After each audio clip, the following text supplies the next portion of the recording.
Welcome to Clinical Psychology of Mental Health with the Renwick Psychology Academy. So in this topic we explore how psychology helps understand, explain and treat mental health difficulties. Clinical psychology focuses on the assessment, diagnosis and treatment of psychological disorders using scientific research and evidence-based therapies. You will learn about what mental health is and how it's defined, different psychological explanations for mental disorders, how mental health conditions are diagnosed, and psychological and biological treatments used in real-world settings. This topic combines theory, research, and real-life application, helping you understand how psychology is used to improve well-being and mental health outcomes. Purely for educational reasons only, and it's not therapy or medical advice. If you do need any mental health support, please contact your GP, Samaritans or any other mental health contacts. So we'll start with definitions in the field of mental health. There's 4 definitions. We'll start with the first 2. So deviation from ideal mental health by Jehoda in 1958. Deviation from ideal mental health occurs when an individual fails to meet the criteria for psychological well-being, as proposed by Marie Jehoda. Jehoda argued that mental health is more than the absence of illness and identified 6 key features of ideal mental health: positive self-attitude, self-actualization and personal growth, integration and resilience to stress, autonomy and independence, accurate perception of reality, environmental mastery, which is the ability to cope with everyday demands. According to this definition, the further a person deviates from these criteria, the poorer their mental health. This approach focuses on positive functioning rather than just symptoms. Next, we have the deviation from social norms. Deviation from social norms defines abnormality as behaviour that violates the unwritten rules and expectations of society. Social norms vary across culture, time, and social context, meaning what is considered normal in one society may be viewed as abnormal in another. For example, behaviours associated with antisocial personality disorder, such as persistent aggression, lack of remorse, and disregard for the rights of others, are considered abnormal because they go against societal norms for acceptable behaviour. This definition is often used in clinical diagnosis, as many mental disorders involve behaviours that are socially undesirable or disruptive. Evaluation. Deviation from ideal mental health, Jehoda, 1958. One strength of Jehoda's definition is that it provides a comprehensive, positive view of mental health. Rather than focusing on illness, it emphasises what good mental health should look like, such as self-actualization, autonomy, resistance to stress, and accurate perception of reality.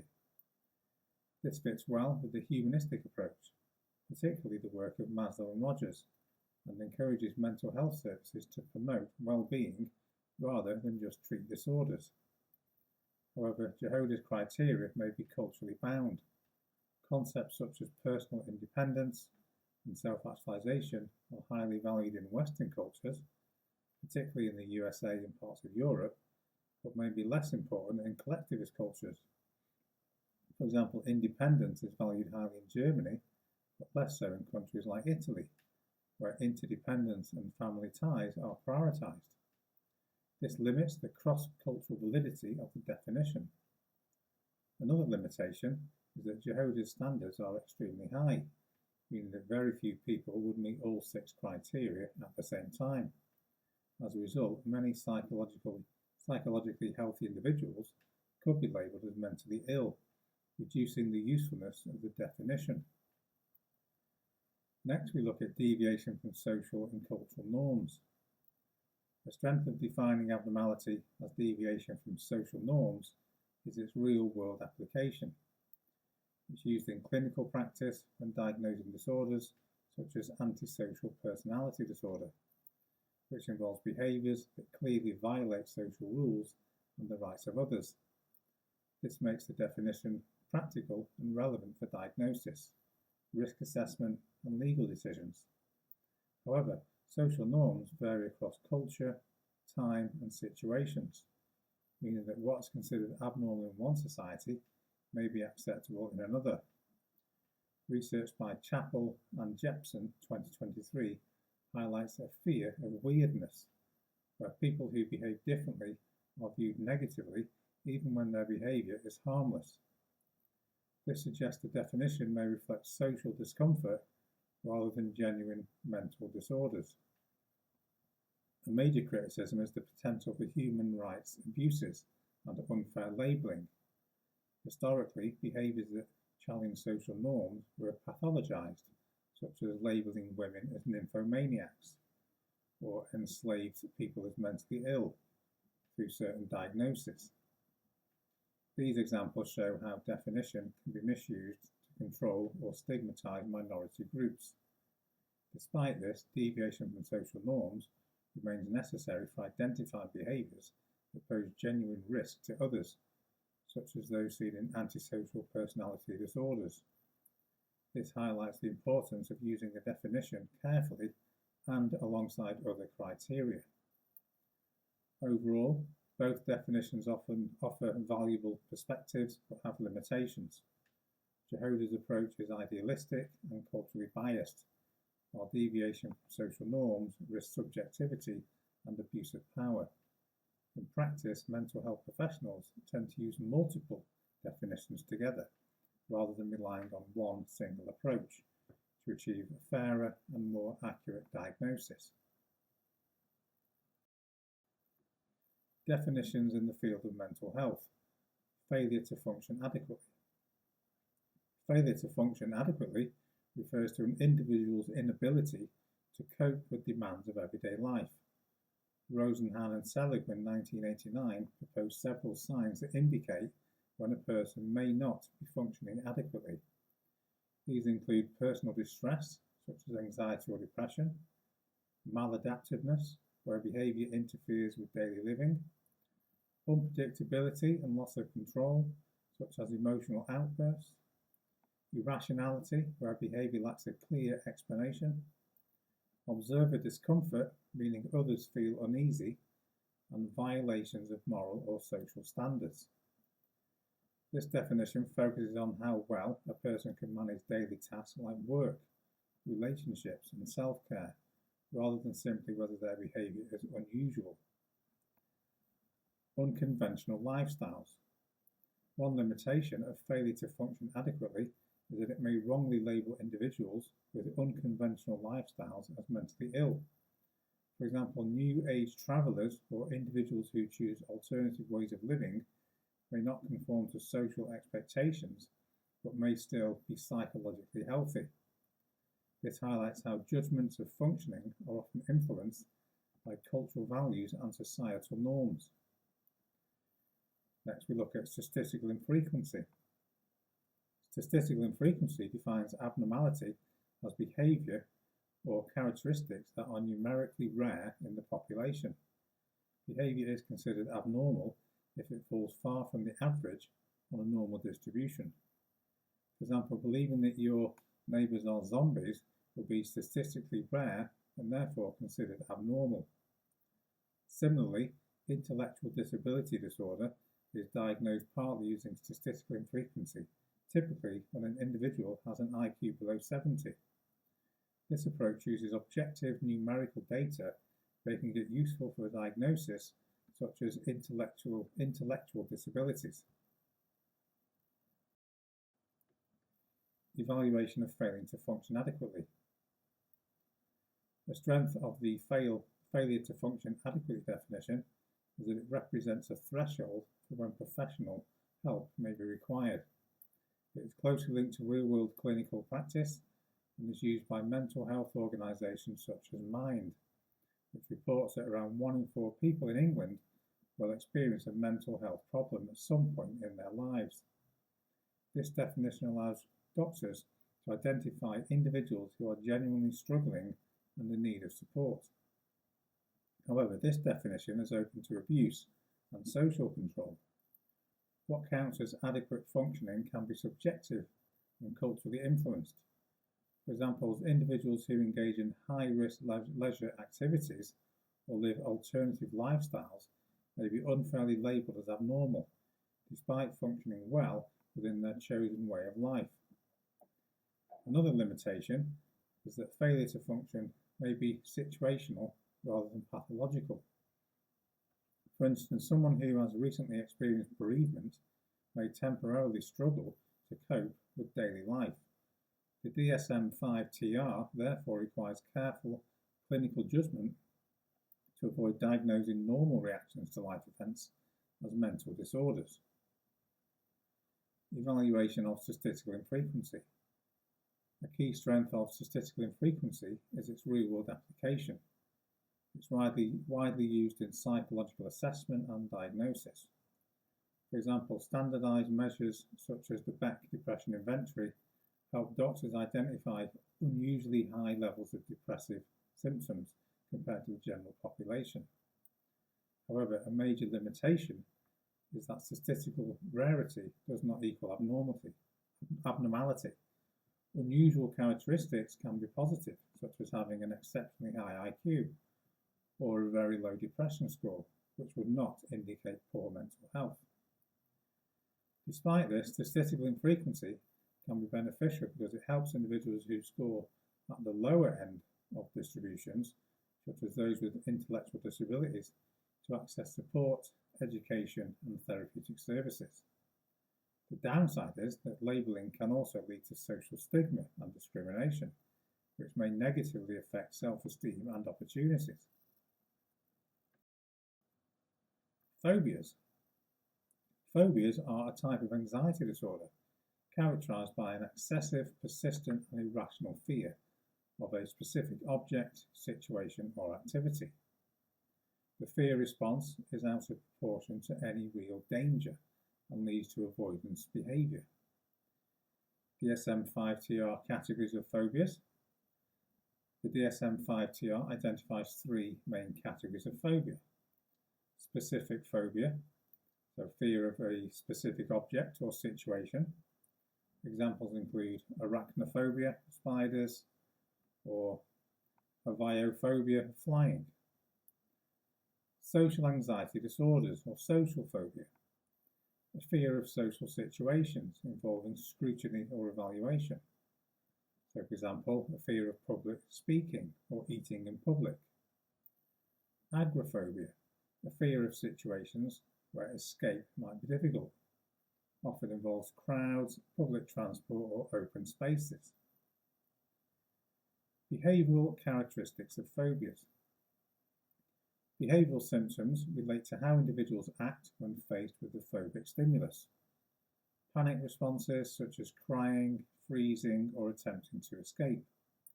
Avoidance, where individuals actively avoid the feared object or situation. Endurance, where the person remains in the situation but experiences high levels of distress. These behaviours reinforce the phobia because avoidance prevents the individual from learning that the stimulus is not dangerous. Emotional characteristics of phobias. Emotional characteristics describe how the individual feels. Intense anxiety and fear, often immediate and overwhelming. Emotional responses are persistent and disproportionate to the threat posed. Fear is often experienced even when the individual recognises it's as unreasonable or excessive. In social phobia, emotional responses may include embarrassment or shame. Cognitive characteristics of phobias. Cognitive characteristics involve thought processes and beliefs, selective attention to the phobic stimulus, making it difficult to focus on anything else. Irrational beliefs such as overestimating danger, believing a spider will cause serious harm, unless you live in a country that has deadly spiders. Cognitive distortions include catastrophizing and all or nothing thinking. For example, someone with claustrophobia may believe they will suffocate in a lift, despite evidence to the contrary. So in summary, phobias involve a combination of behavioural, emotional and cognitive symptoms, all of which interact to maintain the disorder. According to the DSM-5-TR, phobias are categorised into specific phobias, social anxiety disorder and agoraphobia, each sharing the core feature of persistent, irrational fear and avoidance. And one phobia of long words is ironically called hippopotomonstrosquipedaliophobia. Try saying that one. Depression. The DSM-5-TR, categories of depression. Depression is a mood disorder characterised by persistent low mood and the loss of interest or pleasure in everyday activities. The DSM-5-TR identifies several types of depressive disorders. Major depressive disorder involves severe depression symptoms lasting at least 2 weeks, such as low mood, loss of interest, fatigue, and feelings of worthlessness. Persistent depressive disorder, a chronic form of depression lasting at least 2 years with less severe but longer lasting symptoms. Disruptive mood dysregulation disorder, diagnosed in children and adolescents, characterised by persistent irritability and frequent temper outbursts. Premenstrual dysphoric disorder, a severe form of premenstrual syndrome involving mood swings, irritability and depression in the luteal phase of the menstrual cycle. Behaviour characteristics of depression. Behaviour characteristics refer to observable actions associated with depression. Reduced anxiety levels. Individuals may withdraw from work, education or social activities. Disruption to sleep and eating behaviour. This may include insomnia or hypersomnia and loss of appetite or overeating. Aggression and self-harm. Some individuals display irritability, anger, or engaged in self-harm and suicidal behaviours. Emotional characteristics of depression. Emotional characteristics describe how individuals feel: a lowered mood, persistent sadness, emptiness or hopelessness. Anger. Depressed individuals may experience frustration or irritability, sometimes directed at themselves or others. Lowered self-esteem. Feelings of worthlessness, guilt and self-blame are common. Cognitive characteristics of depression. Cognitive characteristics relate to thinking processes. Poor concentration, difficulty focusing, making decisions or remembering information. Attending to or dwelling on the negative. Individuals focus on failures, losses and negative aspects of situations. Absolutist thinking, thinking in rigid, all or nothing terms, such as seeing situations as entirely bad with no positive outcomes. Obsessive compulsive disorders, OCD, DSM-5-TR categories. Obsessive compulsive disorder is classified within the obsessive compulsive and related disorder category. This includes OCD, obsessive and compulsions, trichotillomania, compulsive hair pulling, hoarding disorder, persistent difficulty discarding possessions, and excoriation disorder, compulsive skin picking. These disorders share repetitive behaviours and anxiety-based symptoms. Behavioural characteristics of OCD. A key behavioural feature of OCD is compulsive behaviour. Compulsions are repetitive actions such as hand washing, checking or counting, performed to reduce anxiety caused by obsessions. Although compulsions may bring temporary relief, they reinforce the disorder in the long term. Individuals may also engage in avoidance, steering clear of situations that trigger obsessive thoughts, which can interfere with daily functioning. Emotional characteristics of OCD. OCD is associated with high levels of anxiety and distress, particularly when compulsions cannot be carried out.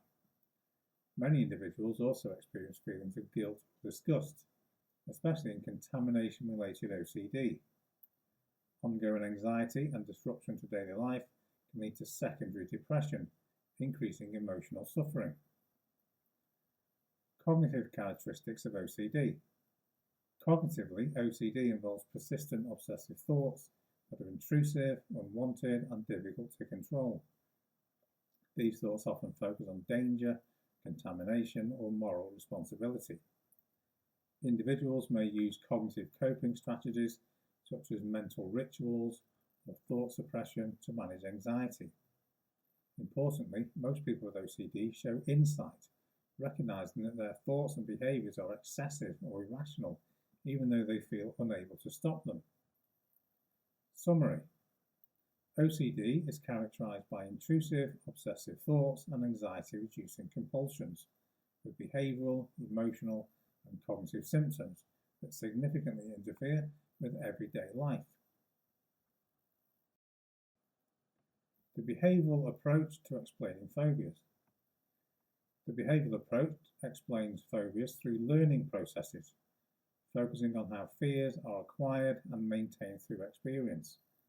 The most influential explanation is the two-process model, proposed by Maurer. The two-process model. Process 1, acquisition by classical conditioning.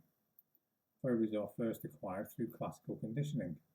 A neutral stimulus becomes associated with fear after being paired with an aversive experience. The process was demonstrated by Watson and Rayner in the Little Albert case study, where a loud noise, unconditioned stimulus, produced fear, the unconditioned response. When paired repeatedly with a white rat, the neutral stimulus, the rat became a conditioned stimulus that triggered fear on its own. Process 2, maintenance by operant conditioning. Once acquired, phobias are maintained through operant conditioning. Avoidance behaviours reduce anxiety, which acts as negative reinforcement. Because avoidance prevents exposure to the fear stimulus, the fear is never extinguished, and the phobia persists. Evaluation. The strength is real-world applications. The behavioural approach has led to effective treatments such as systematic desensitization and flooding, which are widely used in clinical practice. These therapies aim to break the avoidance cycle and are supported by evidence showing high success rate for simple phobias. Limitation. Cognitive factors are ignored. Research suggests that cognitive processes play an important role. Sophie Lai and Brown and Graham, 2021, found that thoughts, expectations, and beliefs influence fear. Learning, suggesting phobias cannot be fully explained by conditioning alone. Limitation. Not all phobias are learned through trauma. While some phobias follow traumatic experiences, this is not always the case. De Jong et al. 2006 found that around 73% of people with a fear of dentists could recall a traumatic dental experience, but this leaves a significant proportion who could not. This challenges the idea that classical conditioning is always involved. Evolutionary explanations. Preparedness. Some phobias, such as a fear of snakes or spiders, appear without direct negative experiences. Seligman's 1971 preparedness theory suggests humans are biologically predisposed to fear stimuli that pose threats during evolution. This explains why certain phobias are more common than others and supports an interaction between learning and evolutionary factors. Conclusion.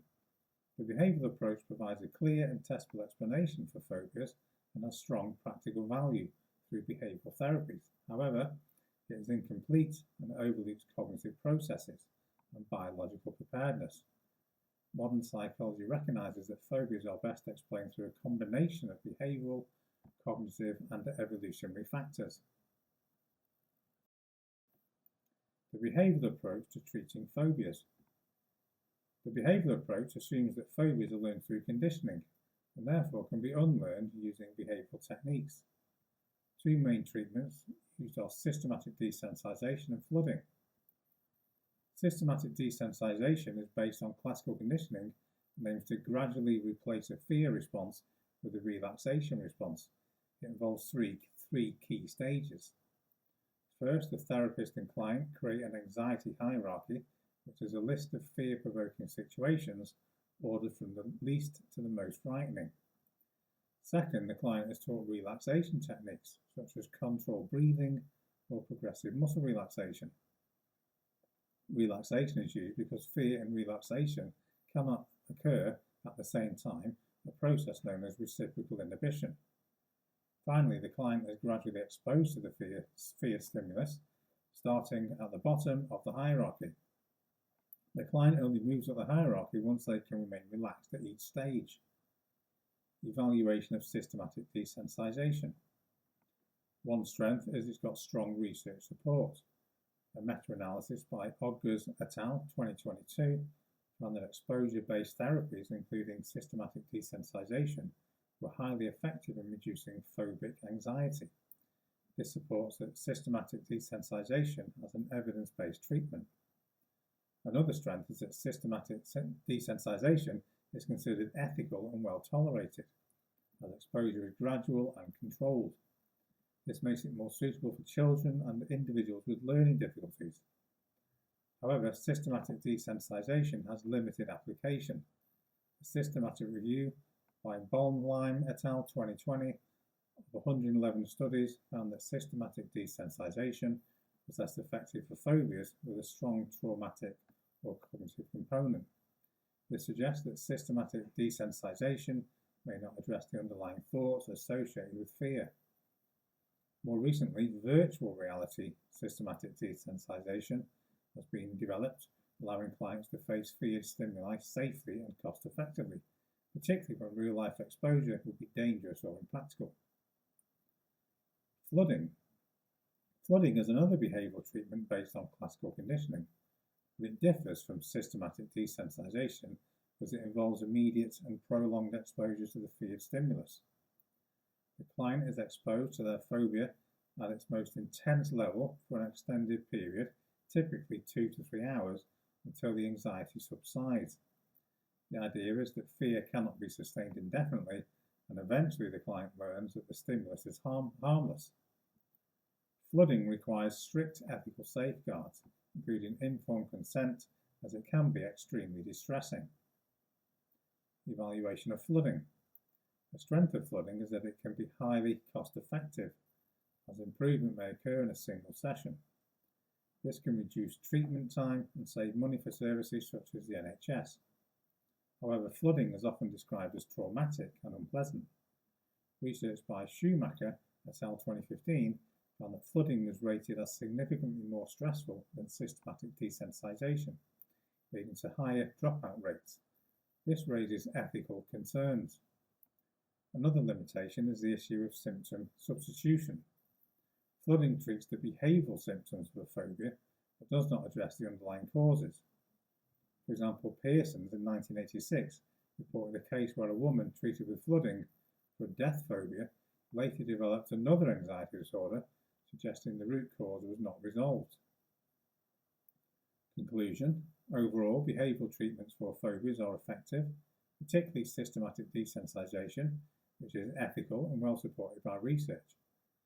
However, systematic desensitization and flooding are limited in their ability to address cognitive and emotional causes of fear, highlighting the importance of combining behavioural techniques with cognitive approaches. The cognitive approach to explaining depression. The cognitive approach explains depression in terms of faulty thinking patterns and irrational beliefs. It argues that how people interpret events, rather than the events themselves, determines emotional response. Beck's cognitive theory of depression. Beck proposed that depression is caused by negative thought patterns developed through experiences. These experiences lead to the formation of a negative self-schema, a mental framework that biases thinking towards pessimism. Central to Beck's theory is the negative triad, which consists of negative views of the self, for example, I'm worthless, negative views of the world, for example, the world is unfair, and negative views of the future, for example, things will never improve. Beck also identified faulty information processing, such as selective abstraction, focusing on negative details, overgeneralization, drawing broad conclusions from a single event, catastrophizing, exaggerating the significance of problems. These thinking patterns maintain depression by reinforcing negative beliefs. Evaluation of Beck's theory. There is strong research support for Beck's model. Clark and Beck, 1999, reviewed evidence and concluded that negative schemas are common in depressed individuals. Cohen et al., 2019, studied 473 adolescents and found that cognitive vulnerability predicted later depression, supporting Beck's theory. However, findings are not entirely consistent. Gittins and Hunt, 2020, found that self-criticism was not always linked to depression, suggesting cognitive factors may not be universal causes. The key limitation is that Beck's theory offers only a partial explanation. Not all depression is triggered by negative thinking, and biological or situational factors may also play a role. Ellis's ABC model. Albert Ellis proposed that depression arises from irrational beliefs about events rather than events themselves. His ABC model consists of A. Activate an event, for example, losing a job. B. Beliefs about the event, for example, I am a failure. And C. Consequences, such as emotional distress or depression. Ellis argued that irrational beliefs such as absolutist thinking and must succeed lead to unhealthy emotional responses. Evaluation of Ellis's ABC model. A major strength of Ellis's model is its real-world application. It forms the basis of rational emotive behavioural therapy, REBT, and cognitive behavioural therapy, CBT, both widely used and effective treatments for depression. However, Ellis's model mainly explains reactive depression, which is triggered by life events. It struggles to explain endogenous depression, which occurs without an obvious external cause. There are also ethical concerns, as the model may be seen as blaming the individual for their depression. Despite this, cognitive approaches can empower individuals by helping them develop resilience and coping strategies. Overall, the cognitive approach provides a useful and practical explanation for depression, supported by research and strong therapeutic applications. However, it does not fully explain all forms of depression and is best understood as part of a broader, multi-factor explanation. The cognitive approach to treating depression. The cognitive approach assumes that depression is caused and maintained by faulty thinking patterns, negative beliefs, and irrational interpretations of events. Cognitive treatments aim to identify, challenge, and change these maladaptive thoughts, helping individuals develop more realistic and balanced thinking. Cognitive behavioural therapy, or CBT. Cognitive behavioural therapy, or CBT, is the most widely used cognitive treatment for depression. It is structured, time-limited therapy that focuses on changing negative thoughts and behaviours. CBT is based on the idea that thoughts, feelings, and behaviours are interconnected, and that changing negative thinking can improve mood and behaviour. Therapy typically lasts between 5 and 20 sessions, depending on the severity of depression. CBT often combines cognitive techniques with behavioural elements, making it an integrative therapy. Beck's cognitive therapy. Beck's cognitive therapy focuses on identifying and challenging automatic negative thoughts and the negative triad, negative views about the self, the world, and the future. The therapist works collaboratively with the client to identify negative automatic thoughts, or NATs, challenge distorted thinking using evidence, replace irrational beliefs with more realistic alternatives. Clients may be asked to keep thought diaries to record negative thoughts and evaluate how accurate they are. Over time, this helps weaken negative schemas and reduce depressive symptoms. Ellis's rational emotive behavioural therapy, REBT. Ellis develops rational emotive behavioural therapy, which is based on his ABC model: the activating event, the belief, and the consequences. Ellis argued that it is not the event itself that causes depression, but the irrational beliefs about the event. REBT extends the ABC model to A, B, C, D, E. D is disputing irrational beliefs, and E is effective new beliefs. The therapist actively challenges irrational beliefs such as "I must succeed at everything" and encourages clients to adopt more rational and flexible thinking. Behavioural activation. Behavioural activation is often used alongside cognitive techniques. Depression frequently involves withdrawal and inactivity, which maintains low mood. Behavioural activation aims to increase engagement in pleasurable or meaningful activities, break the cycle of avoidance and inactivity, improve mood through positive reinforcement, and clients are encouraged to gradually reintroduce activities that provide a sense of achievement or enjoyment even if motivation is low. Overall, the cognitive approach treats depression by targeting negative thinking patterns and unhelpful behaviours. CBT, including Beck's cognitive therapy and Ellis's REBT, is widely used within the NHS and recommended by NICE due to its strong evidence-based practical focus on developing coping strategies. The cognitive approach to treating depression evaluation.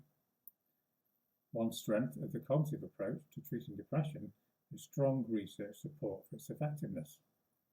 John March et al. 2007 compared cognitive behavioural therapy, antidepressant medication, and a combination of both in adolescents with depression. They found that CBT was effective, particularly when combined with medication, suggesting CBT is a valid and evidence-based treatment. However, CBT may be less effective for depression following trauma. Elizabeth Waldron et al. 2019 studied 380 adolescents and found CBT was less effective for those whose depression was linked to traumatic experiences. This suggests CBT may not fully address emotional trauma, limiting its usefulness for some individuals. In contrast, research shows CBT can still be effective in the short term for trauma-related depression. Kuzminskate et al. 2022 conducted a meta-analysis of 54 studies and found CBT significantly reduced depressive symptoms, supporting its use as a first-line treatment even when trauma is involved. Another limitation concerns relapse rates. Shehzad Ali et al. 2017 followed 439 clients receiving CBT and found that some experienced relapse within 12 months, suggesting CBT may not provide a permanent solution for all individuals without ongoing support. Finally, client preference is an important consideration. CBT requires effort and active engagement that some clients may not want. Orondai et al. 2015 found CBT is rated as the least preferred treatment, with some individuals favouring antidepressants for quicker symptom relief. This highlights the importance of offering treatment choice rather than a one-size-fits-all approach. The biological approach to explaining OCD. The biological approach explains OCD in terms of genetic vulnerability, neurochemistry, and brain structure and function. It assumes that OCD has a biological basis rather than being learned through experience alone. Genetic explanation of OCD.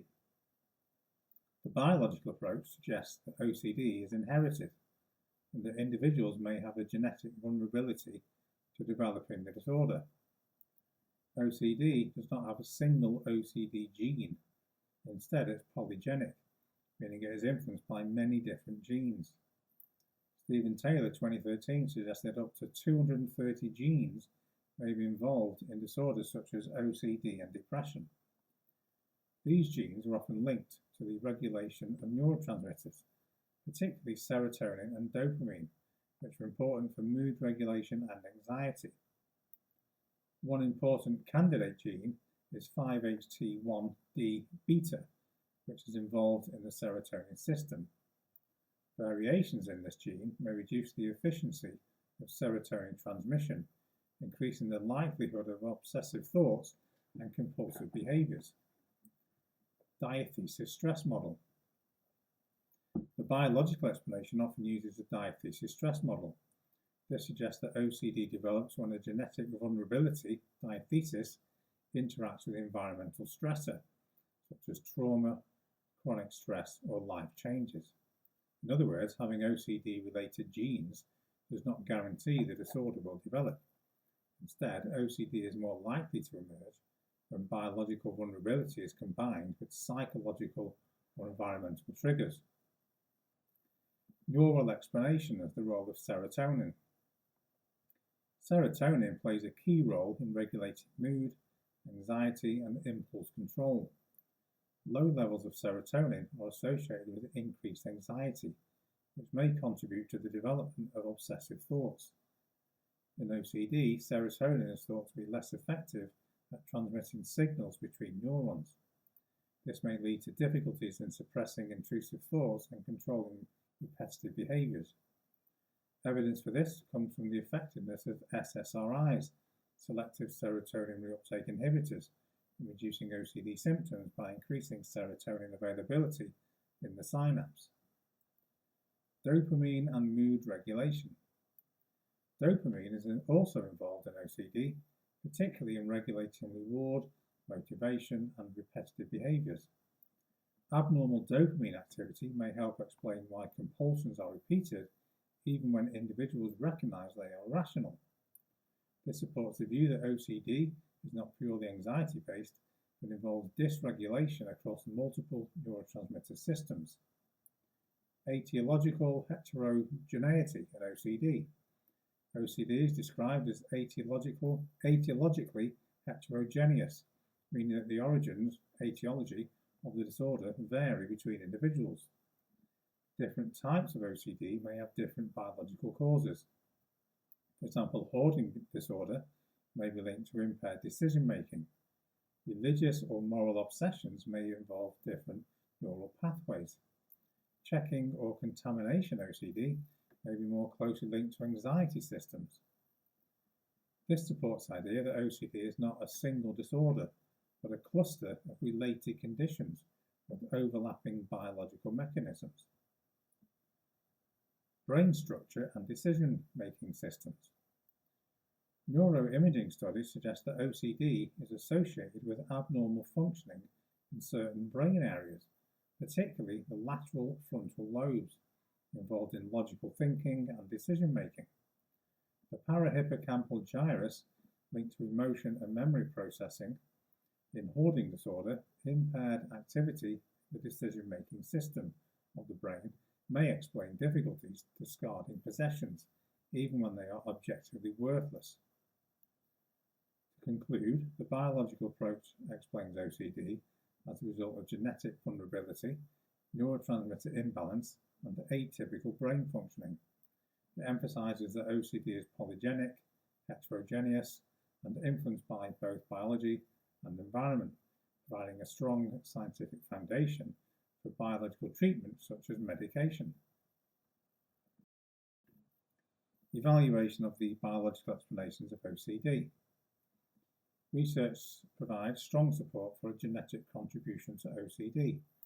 Twin studies by Nestat et al. 2010 found a concordance rate of around 68% in monozygotic twins compared to much lower rates in dizygotic twins. This suggests that OCD has a substantial heritability component. Similarly, family studies by Marini and Stepanicki 2012 found that first-degree relatives of individuals with OCD are around 4 times more likely to develop the disorder themselves, further supporting a genetic explanation. However, despite evidence for heritability, specific candidate genes remain unclear. Research by Pomohabo et al. 2021 highlights that no single gene has consistently linked to OCD, suggesting that the disorder is polygenic, involving many genes with small effects. This makes the genetic explanation complex and limits its predictive power. In addition, animal research, such as Haimari 2016, has produced mixed findings, meaning results cannot always be reliably generalized to humans. There is also support for neural explanations. particularly the role of serotonin. The effectiveness of SSRIs in reducing OCD symptoms supports the idea that low serotonin activity may be involved. However, this evidence is indirect. Just because medication improves symptoms does not prove that serotonin imbalance causes OCD. Drug effectiveness may reflect symptom management rather than addressing the root cause. A further limitation is that evidence linking brain dysfunction to OCD is largely correlational rather than causal. Differences in areas such as the orbital frontal cortex or the parahippocampal gyrus may be the result of living with OCD rather than the cause of it. In addition, comorbidity with depression is common, making it difficult to determine whether observed neural differences are specific to OCD or linked to overlapping disorders. Overall, the biological explanation of OCD is supported by genetic and neural evidence, but it is reductionist. It struggles to identify specific causal mechanisms and cannot fully explain individual differences in symptoms and experiences. The biological approach to treating OCD. The biological approach to treating OCD focuses on drug therapy, particularly medications that affect neurotransmitter systems in the brain. Selective serotonin reuptake inhibitors, the most commonly prescribed drugs for OCD are SSRIs, such as fluoxetine or Prozac. These drugs work by increasing the availability of serotonin in the brain. At the presynaptic neuron, serotonin is normally released into the synapse and then reabsorbed through a process called reuptake. SSRIs block the reuptake transporter, meaning serotonin remains in the synaptic cleft for longer.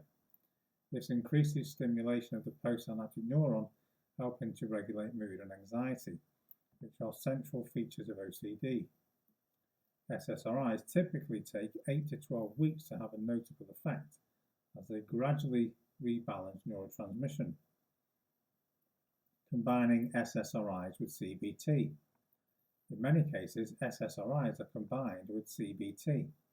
This is considered the most effective treatment for OCD, particularly in severe cases. Drug therapy reduces anxiety levels, allowing the patient to engage more effectively with CBT techniques such as exposure and response prevention.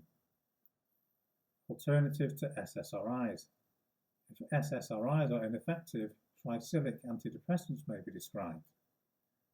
One commonly used drug is clomipramine, which is an older antidepressant that also affects serotonin, but it also has stronger side effects, such as dry mouth and dizziness. Another alternative includes serotonin noradrenaline reuptake inhibitors, SNRIs, which increase both serotonin and noradrenaline levels. These may be used when patients do not respond to SSRIs alone. Overall, the biological approach treats OCD by targeting neurochemical imbalances, particularly serotonin dysfunction. While drug therapy can be highly effective, it's often most successful when used alongside psychological treatment, rather than as a standalone solution.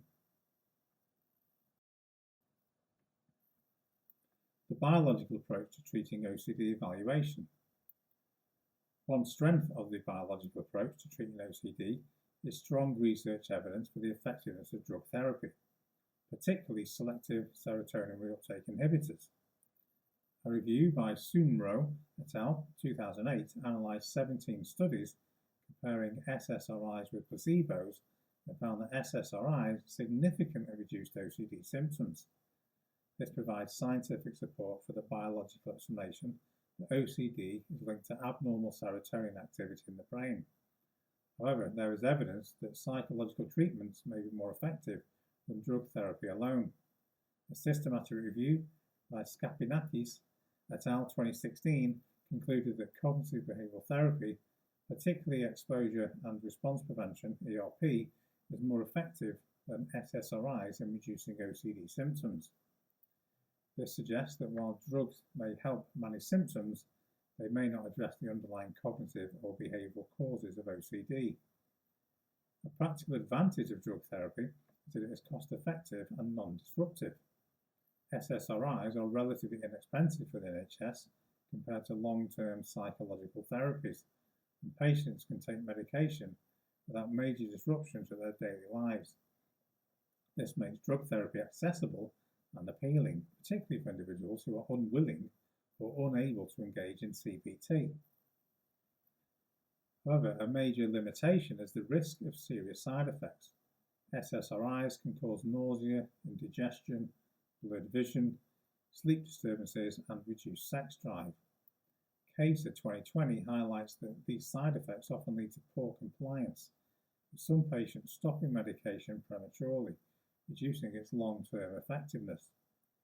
There are also ethical and safety concerns surrounding newer drug-based approaches. Lugo Rodillo and Quartz Lopez 2021 reported case studies in which individuals with OCD experienced symptom reduction after taking the hallucinogenic drug magic mushrooms. While this suggests potential future treatments, the use of illegal hallucinogenic is dangerous, unpredictable, and unethical in clinical practice, and may lead to harmful behaviour. Overall, while the biological approach offers effectiveness and accessible treatments for OCD, side effects, ethical issues, and evidence favouring CBT suggest that drug therapy is best used alongside psychological treatments rather than as a standardised, standalone solution. Thank you for watching the presentation. We appreciate your time and interest in engaging with the educational content. If you'd like to join Renwick Psychology Academy to deepen your understanding and enhance your psychology studies, then stay connected by subscribing to YouTube for regular updates and valuable psychology resources.